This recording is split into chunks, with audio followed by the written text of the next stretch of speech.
Hey guys, Jeff Francoeur here. Thanks for listening to our content, and please like and subscribe.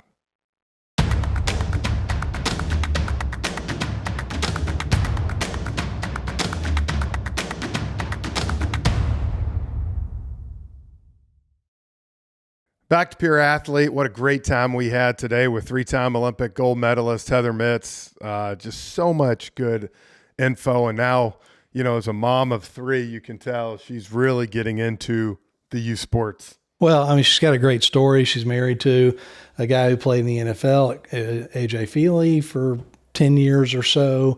And so there's a lot of background from the both of them that they are now trying to bring forward as parents as well. So I thought it was a really informative segment. What I loved most about Heather's interview was just, gosh, she's the definition of grit. Coming back from her ACL injury, and just, I love this segment when she talked about kind of what her training schedule was like when she was in college and with the national team. It's just amazing. I think one cool thing to finish up here was, I thought it was great how she talked about how her mom wanted her to play tennis. Yeah. And we won't give it all, but how soccer was truly her passion. You could tell when we were talking to her, she talked about soccer, she lit up. She talked about tennis. She was kind of like, yeah. But I just thought it was really cool because we deal with that with our kids all the time. So she was awesome, and we hope you enjoy it. Before we get to the podcast, if you have middle school or high school kids that play sports and you don't want to fundraise like me, we got you covered. My buddy Chris Carneal owns Booster. Chris? We help schools and sports teams raise funds in a super fun and engaging way. In fact, the last 22 years, we've raised $750 million, and we can't wait to help you. Choose booster.com. Welcome back to Pure Athlete. I'm Jeff Francoeur, along with my two guys here, Britt and Brad. Hey guys, how's it going? How you doing? Good, Great. good, good to be here. Good. Today. Yeah, I'm excited about today's guest. A former three-time Olympian, women's soccer star. She did play for the University of Florida, so we'll have to, you know, for a lot of the Georgia fans and stuff around here. But so excited to have her on. She's got three kids of her own. Her husband played in the NFL, quarterback a long time, AJ Feely. But Heather Mitts, thank you for joining us today. Thanks for having me on. It's great to be here and to talk about a really important topic for all of us. Yes, you are so right. Before we kind of get into your youth sports journey, though, tell us a little bit about, I know you got three kids, kind of what y'all are doing right now, and I know you're trying to bring women's soccer to Philadelphia.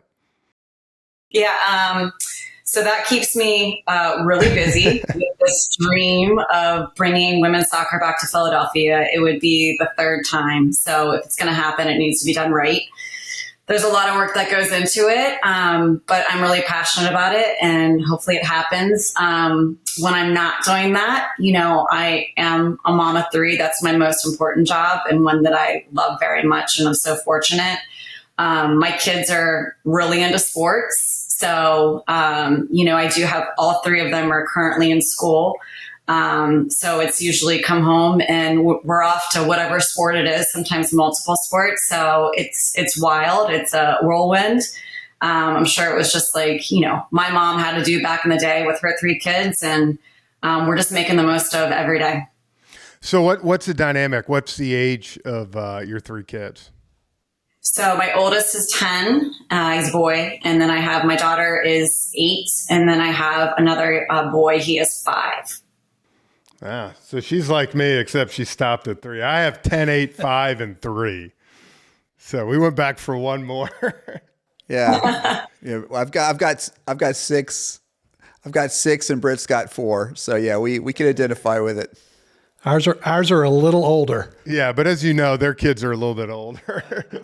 I've got a few left in the journey. A few left. Yeah, that's great. So Heather, we did want to jump in and spend a little time talking before we get into talking about parenting. We want to talk a little bit about your own personal journey. And we know that you grew up in Cincinnati, right? And you started playing soccer, I read, about 6. Did you play other sports? Can you kind of walk us through that journey? Yeah, sure. I played a lot of sports, multi-sport athlete. And, you know, my dad played freshman year at University of Kentucky. My mom played tennis. So I gravitated towards both of those. And, soccer was kind of like, it was a newer sport back in the day. And, I think my brother was 18 months younger than me. And that was what he actually really loved. He became super good at it at a young age, was like flying over to Europe to video tape these Corver demonstrations. So he was really good with the ball at his feet. And what would end up happening is, we were always very active as a family, always doing some sport in the backyard. But my brother was always out there working on his skills. And of course, I would go out there to play with him. And it was like these 1v1 battles. And he was really good with the ball at his feet. So basically, I was just defending, just trying to get the ball from him. And we would just go back and forth and back and forth. And it would usually end up in a fight. And then one of us would end up in the house crying. So I said, I always, I thank my brother for those backyard battles because, that's where my toughness came from. That's where my love for the game came from. And we were just always really active doing something. My parents, luckily they put us in as many sports as possible. My mom thought I was hyperactive. So she just was like, let me put her in some sports. So then this way she'll come home and just be tired. That didn't help at all. I was still, full of energy, but, she thought that would help. So I'm lucky that she just exposed me to a lot of things at a young age. So Heather, at what age did you kind of think, hey, this soccer thing may be my thing. I may be pretty good at it? I don't know if I realized, that I was capable of really excelling until maybe I got a college scholarship to, my senior year of high school. But my mom, because we had 3 kids and she was super busy, she decided after my freshman year, she wanted me just to focus on one. And so I said soccer, and she said, soccer? Why soccer? You can't play soccer when you're old. And I said, that's okay, because I love it. And I think that's a lot of times what it comes down to is figuring out what you're kind of good at and then what you're passionate about. And, if you have those 2 things together, I think that a lot of possibilities can happen. I love that. We talk a lot on here about the kid driving the dream, right? The kid's passion, not the parents' passion, not what they want. So for you, as you kind of had that dynamic in 9th grade, you obviously, finished that off. But what was your mom and dad's dynamic with you? Like I've read where you said your mom was more of a cheerleader and your dad was a little more demanding. Was it did they do a good job of giving a little bit of both? They were amazing. I was so fortunate. They were so supportive. And, I think I have to laugh because I mentioned my dad played basketball. The only time he was really like demanding was when I was playing basketball. It was like, go out and put a glove on your left hand and dribble with your left hand with the glove on, let's figure out how you can become a better basketball player. And, my mom wanted me to play tennis, and then I kind of just went like this and chose what I wanted. And luckily they supported me. I remember when my dad, I had just graduated from college and I was going to go and get my master's, but then the first ever women's pro league started. And I said, Dad, I want to fulfill this dream. I'd like to go play professional. And he said, okay, for a couple years, but then you're going to go get your master's, right? And I was like, yeah, sure. And, he was always more focused on the education piece. He was a doctor. I don't think he ever thought that I would be able to make a living from playing soccer. And I totally understand that, but they were always so supportive and so proud of me. So I was very lucky. Looking at today for you, and we're going to go back obviously and talk more about your kids and y'all's dynamic, but how are your and AJ's roles with your kids? What do y'all like with them? In sports specifically. Ooh, yeah. We're very different. I think because I had that amazing support from my parents, I just want them to play. I want them to play and I want them to have fun. I want them to figure out what makes them happy, not what makes us happy. Like if they want to play soccer, great. But I don't need them to play soccer. as long as they're playing a sport and they're out there doing what they love, that's the most important thing to me. Obviously we haven't gone down the football route yet. I'm sure AJ would love to see them playing that one day, but, they're not currently. So I think that makes things a little bit easier as they're playing all their different sports right now. They play baseball and basketball and soccer, and golf. I think he has some expertise, obviously, from all those sports that he played as a young kid. And I think he wants our oldest, especially, to have a little bit more of like a drive to go out and to do the things on their own and to practice. And he doesn't, that's not him. And that's okay. Like, we can encourage them and he can complain, but we're like, ultimately it's up to you. And if you don't want to do those things, then, you're probably not going to see much of improvement. And we're honest with them. But also we're supportive too, because I think once again, it comes down to that passion piece. Like, if you don't want to get better, then you're not going to spend the time. So, figure out what that sport is or what that activity is. It doesn't have to be a sport. It could be something, as long as you're enjoying what you're doing. I think later on in life, you're going to have success no matter what it is. You just learn so many amazing things from playing sports.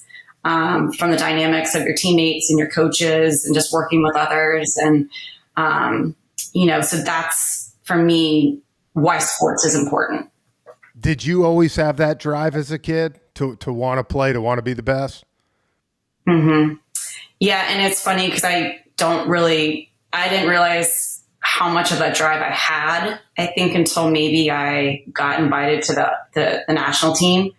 And I met up with a friend that I had played like youth national team with. And I was like, she ran into me and said, I always knew you were going to make it. And I was like, well, why is that? Cause I wasn't even sure if I was going to make it. And she said, because you always had that drive. And I thought that was just like so cool to hear from other people, that sometimes it might not resonate with you because you're just you're focusing on you and what you're trying to do.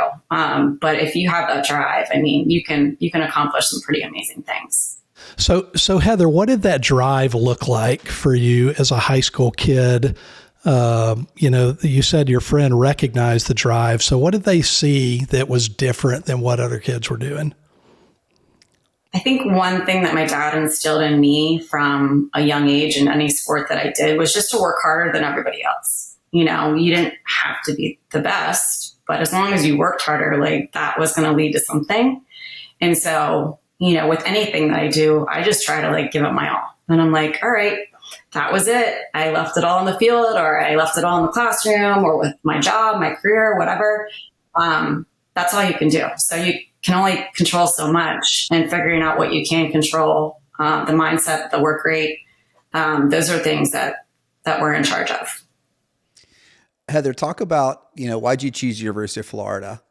And talk a little bit about kind of just for all the kids that are listening, the commitment, kind of what your daily life was like as a D1 college soccer player.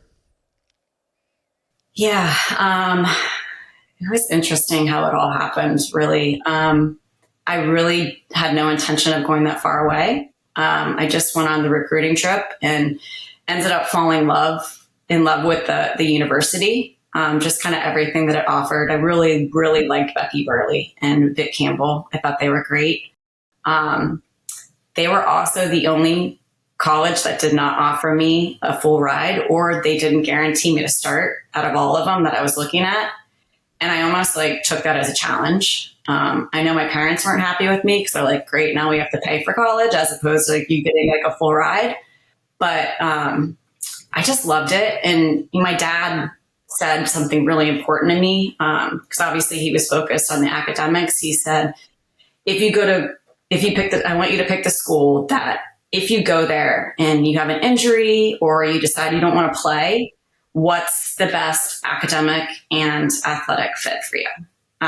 So that was really important for my decision, because if I didn't end up continuing to play soccer, I wanted to go to the school that suited me the best. And I just think that was such valuable information for me to take in as, high schooler. But it all paid off. I didn't think we were going to win the national championship. I didn't know that they were going to be any good at soccer. I just liked the school. Did you ever take AJ down there now and let him see some football games in the swamp? Let him know about the SEC? Yeah, we actually took the whole family down last year. We had a reunion of the national championship game. And so all my teammates were down there, and we brought the kids, and it was a lot of fun.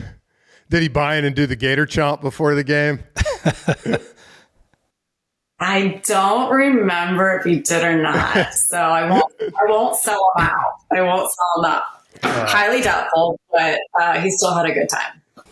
Well, you were at Florida during the heyday too, of football. It was fun. It was a fun college for sure. You know, we talk a lot about, for Pure Athlete, we have 5 pillars, and one of them's grit. And I know I loved watching you play highlights because you were hard-nosed. You got after it, but we talk about adversity a lot too, how they're overcoming. And I know for you, 2007, you tore your ACL, in May, was it? Right before the World Cup. For you, how was that process, and you being able to overcome that to obviously go on, win Olympics, but also play in the 11 World Cup? I mean, obviously, anytime you have a not career ending, but like a drastic injury like that, it's hard. The timing wasn't great. You know, I was looking forward to my first ever Women's World Cup. I was starting, I was playing, and, you know, I was pretty devastated with the timing of all. And, you know, I ended up going and reading the comments, you know, after my ACL injury was announced. And, you know, at the time being, it was probably the worst thing for me to do, but at the same time, it was probably the best that someone said, you know, she should have been on the team anyway. And, you know, she'll never make it back with all the young talent they have on this team. And I kind of used those quotes as my motivation. And I felt bad for myself for a little bit. And it was luckily, you know, I have my husband who has a sports background, and he said, you know, you can feel bad for yourself for one day, but this isn't going to help you to get back out there on the field. And so that night I threw myself one heck of a pity party. And then the next day I woke up and I was like, he's right. And this is it. And I'm going to use my same positive attitude and work rate to get back out there on the field and to give myself a chance. And I knew it was like such a long shot. Like I almost thought it was like impossible, but I'm like, I'm just going to do my best and I'm going to give it a shot. And it was pretty amazing what I was able to accomplish. And that was the turning point in my career. And that was kind of like the turning point in my life for me to realize that, you know, if you have the right mindset and you have that work ethic and you use it in the right way possible, like you can basically achieve anything. So it was really almost in a way like a highlight of my life, being a drastic injury. But, you know, something really positive came out of it for me. I mean, that's so common. Yeah. And kids kind of have to learn that the hard way, that we grow the most through those times if we respond to them the right way. And sounds like you obviously did. Hey, I wanted to go back. I know we're bouncing around a little bit, but I wanted to go back to your days. You know, you were a great defender, 3 gold medals. You said that you started defending with your brother in 1v1. Were you always a defender? Did you play other positions? And what's your advice to kids today about, you know, picking a position versus trying to play multiple positions? What are your thoughts about all that? That's a great question. You know, I think when I was younger, you know how it is with kids, like it's so hard. I'm a coach right now. Very few kids want to defend. They just don't. You know, they want to play attack. They want to score goals. They want all the glory. And I just had this like natural knack for like coming back and stopping people and wanting to win the ball back. And my scoring ability was not as good as it should have been. I did end up playing like multiple positions. I played literally everywhere on the field at some point. Luckily, I think from my versatility, I was pretty good at my left foot also. So that opened a lot of doors. I ended up playing on the left, actually, the first couple years in college, and then finally she moved me to right back my senior year, maybe, yeah, my senior year, and that would end up being my position mainly for the U.S. Women's National Team. But I played forward, I played center midfield in high school, I played, various positions, and I will tell kids all the time, like, the more positions you can play, the more valuable you are, because that's what coaches want. They don't want a kid that's like only can play one position. They want someone that's versatile. And when that served me so well, when it would come from a World Cup team, which when I was playing, it was 21, it's now 23. And then Olympic team, they would have it cut down to 18. Like, you had to have players that could play basically across the back line if you were going to pick a defender. So playing more positions is really important. And I tell kids all the time, like even my own teams, I say, listen, I know this isn't your favorite position, but this is a position that I think that you're really good at and that you can be really good at. So if you have an open mind and you trust in me and, you go out here and you give it your best, like, I promise you, like, you're going to have an opportunity to play multiple positions. And then more coaches are going to want you on their teams when you guys get to high school and when you get to college. So just kind of explaining, I think, to the kids, like, why it's so important is really, a small piece of the puzzle. How do the parents respond when you're telling the kids this? Because that's, I think, such a big issue today. It is. It is. And I understand that you want your kid playing in the best position that they're the most comfortable in, and maybe that you think is their best position. But ultimately, these kids are being seen all the time by coaches they're not even aware of. And the more positions you can play, just the better chance you're going to have of really catching that coach's eye. What's your take on just youth soccer and club soccer, kind of the state of it today? I know you could compare it to when you were growing up, but as a coach, what are you seeing in terms of the positives and the negatives and everything? So, it's been an adventure for sure for us, even to be a part of it. I think there's some really amazing clubs out there that are still serving the best interests of our kids. They're really hard to find. I feel like there's like a handful, and I think that, it depends who runs the club, and it also depends who the coaches are that are, coaching our kids, because, they're having the biggest impact, but they have to be on the same page as far as, the requirements and of time, and also I think the travel, things like that. So, I think having everybody on the same page, which is really hard, and you're going to have kids that are going to leave and go to other clubs or might not be happy there. Like, that's just part of it. But I think finding, the best fit is possible. Sometimes it's challenging. We actually just went through this past summer with my daughter. I thought the grass was greener, and I ended up having to tuck my tail between my legs and run back to the previous team because it wasn't, and I think I've learned a lot through this experience also. And I think it really comes down to not looking at the name of the team and just being like, oh, they're winning and they're so good and I want my kid to be a part of that. I think there's also, going out to a practice and watching how that coach is coaching and what things they are doing. And maybe someone who's not a soccer player isn't going to be able to pick up on those things, but you can still see how the coach is coaching what would be your kid if they were on that team. And then I think the other thing is just, figuring out what the travel requirements, sorry, there's someone here, travel requirements and, cost and just all those things really make a big difference for a lot of families. So just kind of taking it all into consideration before you choose where your kid wants to go. And I know that sounds ridiculous that we're having to go through all of this as parents, but ultimately you want your kids to be playing on a team where they have a good coach, which is very hard to find in this country. That's going to, because they're influencing your kids, and you don't want to have a coach that's going to make your kids end up hating and not enjoying their experience. And, also I think, the parents and the teammates and, the bonds that they're making, I think that's an important piece of it too. We know you run a camp, different camps for soccer. One thing that we talk about a lot on here is development of these, young boys and girls as they're playing their sports over winning.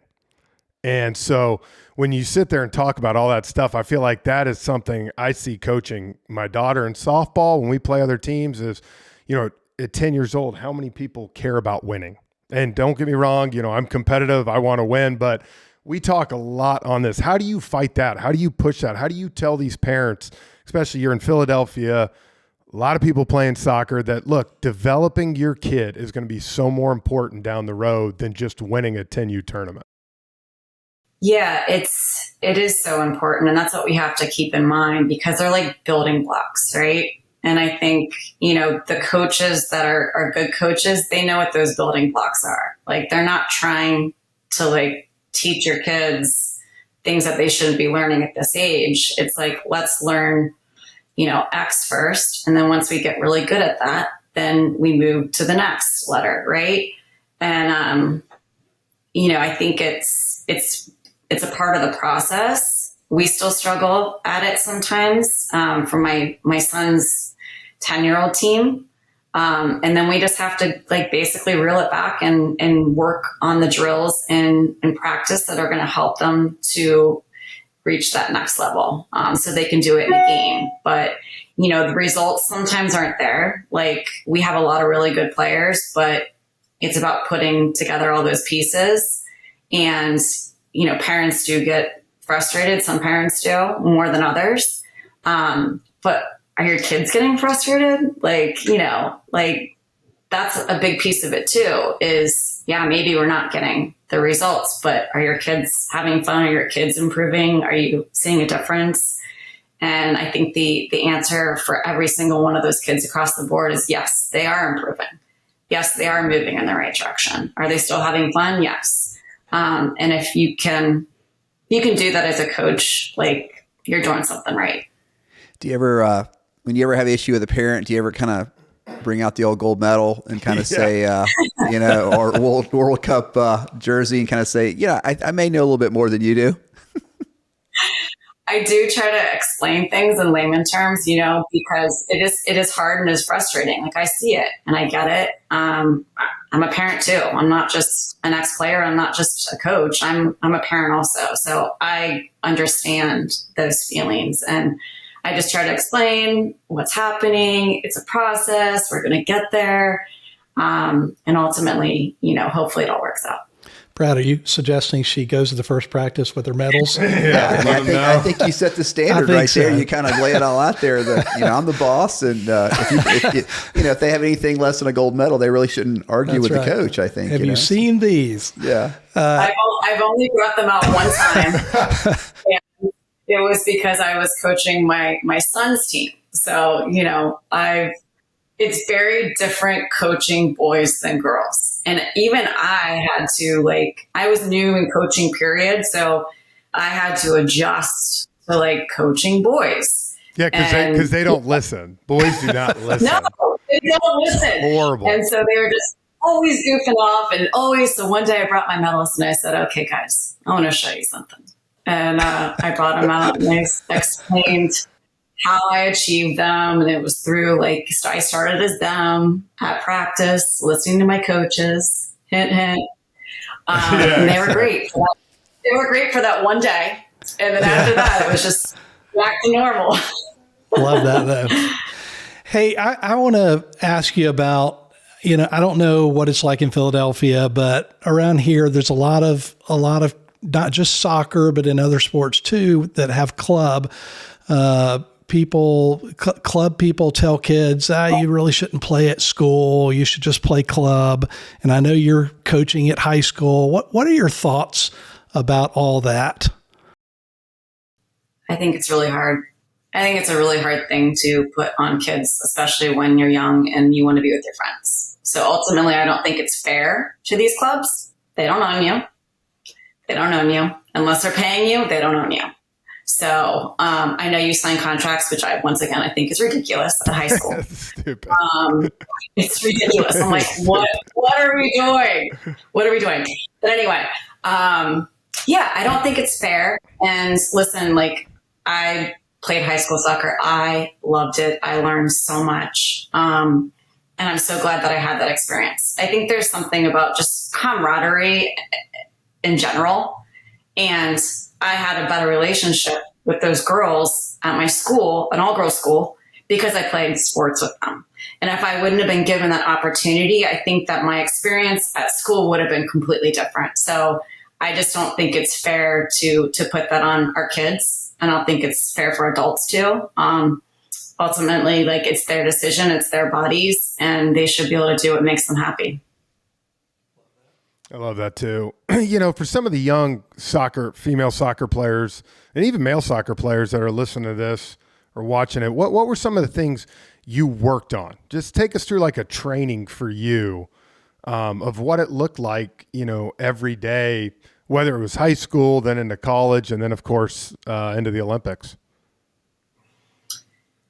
I mean, I will say high school was pretty much me just going to practice with my team, but I would, I had my brother. So we had that ability to train extra on our own. So I couldn't have asked for a better training partner. He was really good. He played in high school, played in college.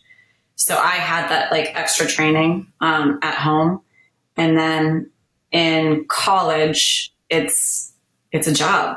I mean, it's a full-time job. Especially in the spring. I was not like expecting that. I'm like, my season's over. Oh no, you have 6 a.m. workout. You're not sleeping in, you're going to the gym. And then I liked spring too, because it allowed us to work a lot on our individual things that we need to improve on. And I know the rules have changed a little bit, but this really helped me to become better. And I think is why I ended up being able to play on the U.S. women's national team shortly after, was because the coaches, if I asked Vic to go out with me and to do extra training, he would be like, yeah. So I would go out like any chance I could get, and I would just do extra training one-on-one with him. And, he would say, if you want to be on the national team, Lori Fair is doing this, you need to be doing this. And so we would work on my skills. Because I was athletic, I was fast, I was, tenacious. My skills were where I needed to improve. And then even after college, I would actually drive over. I lived in the city at first, and I would drive 30 minutes over to go train with my trainer. And we would train for 3 hours a day when I wasn't with the national team, which was maybe 10 days out of the month. So I was with the national team for like 3 weeks, and then I would have 7 to 10 days off. And I would go train with him literally every single day for like 3 hours. And then, during my ACL injury, I trained 2 times a day at the beginning, just skill stuff. And then towards the end, I was actually training 3 times a day, because I knew that I had to do more than everybody else to make it back to make that team. So, lots of training, but I loved it. I loved it. Yeah, if you two are wondering, that's why she made it and y'all never did. Among other reasons. I'm just letting you know.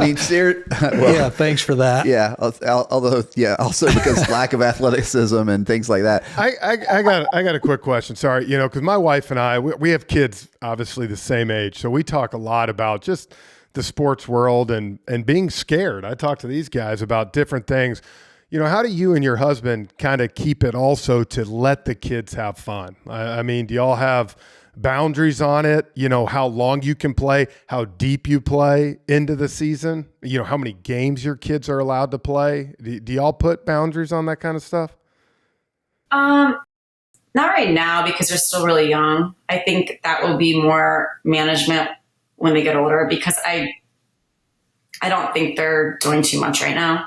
I do let them pick what they want to do because, for instance, like right now, spring just started. Connor, my oldest, is playing soccer and baseball. And so he has soccer practice on the same day that he has a baseball game. And so he's like, Mom, what should I do? He's all stressed out. And I said, pick which one you love the most. He's like, I don't know which one I love the most. And I said, well, don't pick the one that you think that Daddy and I want you to do. Pick the one that you want to do.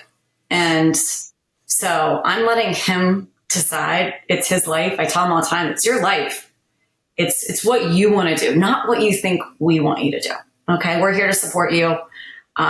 We are going to drive you to wherever you want to go. We will be there at the game cheering you on. But ultimately it's what you want to do. And it's what you think that you're good at and you want to, improve on, or if you just want to go to practice, go to practice. But if you want to go to the game, we'll take you. So you said something there that I want to kind of touch on. You, Connor's 10, right? 10. Okay. So you might or might not be surprised that we get comments from folks that say, if my kid doesn't specialize by 9 or 10, they're going to get left behind. And we talk about this often because it's one of the biggest things that parents deal with. So I think I know what you're going to say, but tell us y'all's thoughts as two ex-athletes who made it to the top.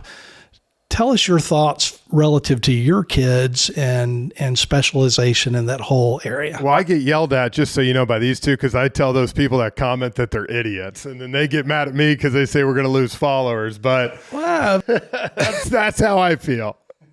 Use a different word. Yeah, that's what we ask him to do. Yeah. Jeez. Yeah, I actually, once again, every kid's different, but I think the more sports that they play, and because they all help each other out. AJ says all the time, I'm not going to put you in football because having you play football all the time is not going to make you a better football player. Having you play all other sports are going to make you a better football player. So I think the more sports that they can play, I understand parents are having to pay more and they're having to travel more. And, obviously I only have 3 kids, but you guys have more, time is also an issue. So if you have to specialize because of the parents not having, whatever resources, then I get it. But ultimately, I think if you want your kid to be, the best athlete possible, I think playing multiple sports really does pay off. And then when they get a little older, then you can be like, all right, what's your favorite? Would you like to focus more on this? Now we're going to get you, individual training. We're going to send you to camps. We're going to send you, and really hone in on what that one sport is. But later in life, I was a freshman in high school. After, that season, my mom came to me and asked me to specialize. And I think it was great. It allowed me to really focus on what I wanted to do and maybe get a scholarship to college. But I think when you specialize really young, what happens if they start to hate it? What if they burn out? And quite honestly, I feel like they might. They're more likely to do those things if you specialize from a young age. And I think there's a lot of studies that say that you're more injury prone when you specialize in one from a young age. So I think having the ability to play, even if it's 1 or 2 sports, fine. You have 2 sports as opposed to just one. But I think, having the ability to let your kid choose when it's the right time then is going to allow them to figure out what it is they want to focus on. And then they're going to have that passion and they're going to have that drive. And that's going to actually lead them to have success in whatever it is. See, we're saying the same thing. We just said it in different ways. So I burned out from tennis when I was 12. I was really good when I was young. My mom was sending me away to 3-week camps in California. I came back. I was just smoking her. My mom's like, great. Now we're going to put you in more tennis. And I was just like, I don't love it anymore. It's like, what do you mean? What do you mean? I said, yeah, I'm burnt out. I was 12. And I'm glad that I played. It was great. I can still play with my kids, but it wasn't what I loved. I didn't love it. I was playing probably because of my mom, and I enjoyed it, but I didn't love it. And so figuring out what you love is the most important thing. Did you ever wrestle with burnout in soccer? No, no way. Loved it. Mm-mm. I had an incident where I was unhappy with the coach and he was making me not enjoy what I was doing, but I still loved playing. I just didn't like the environment that I was in. I'm the AD at a private school here in Atlanta, and especially with girls, it seems, this is anecdotal, but we get a lot of girls that stop playing their primary sport at 12. And sports like even soccer, but like gymnastics and things like that, to where they started so young. And the tough part is that they burn out at 12. The good news for us is they're such good athletes that then when they pick up their new sport, they're really good at it, and then they love it because it's more fun. And so they end up being really good volleyball players or really good soccer players. And so, but it seems to be, I don't know, girls seem to have more, I guess, I don't know if they stand up for themselves more, maybe to say, hey, I'm done. I'm burned out of this and I want to just play for fun. Maybe as boys, it takes longer for that to happen, but it's really pretty consistent. Yeah. Yeah. Finishing up here, we appreciate your time. A couple more questions for me. I would love to ask, the young athletes listening to this, what's your advice to them as they take their journey? What are you going to tell your kids in a couple years? I think my advice to my kids and to any kid is to follow your heart. I think that's the most important thing, because if you do that, you're going to have success. That's just how easy it is. It's simple. And figuring out what that is. So you have to have the exposure, try different things, and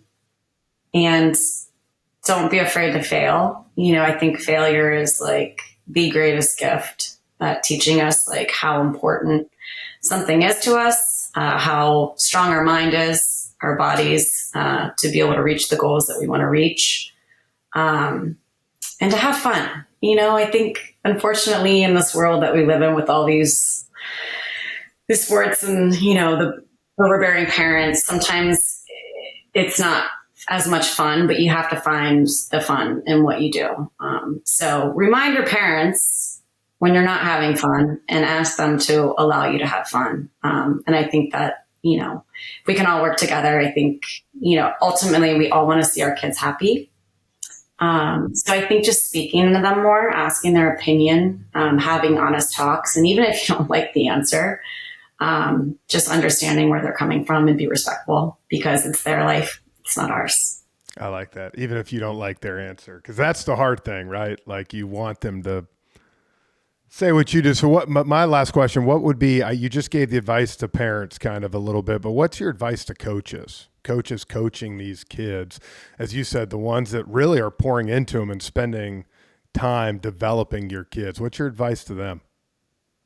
Well, first of all, I want to say thank you, because I think, being a coach it's such a big responsibility. There's so much work that goes into it that a lot of parents don't understand. Now that I'm a coach myself, I know the time. We're trying to do our best. For the coaches, I would just say, when you have an opportunity to, have these young minds in front of you, make sure that what you're teaching them is, more than just about the sport. I think it's, about life and achieving your greatest desires and overcoming hardships and trying to find the positive in things. I think for all coaches, it's like, how do you want to be remembered? Because ultimately these kids are going to remember you for the time that you spent with them. And you have a really rare opportunity to make a huge impression on them in the most positive way. As you look back on your soccer career, which, from high school all the way through to gold medals, what's your best memory? What's the most memorable moment? Ooh, that's a hard one.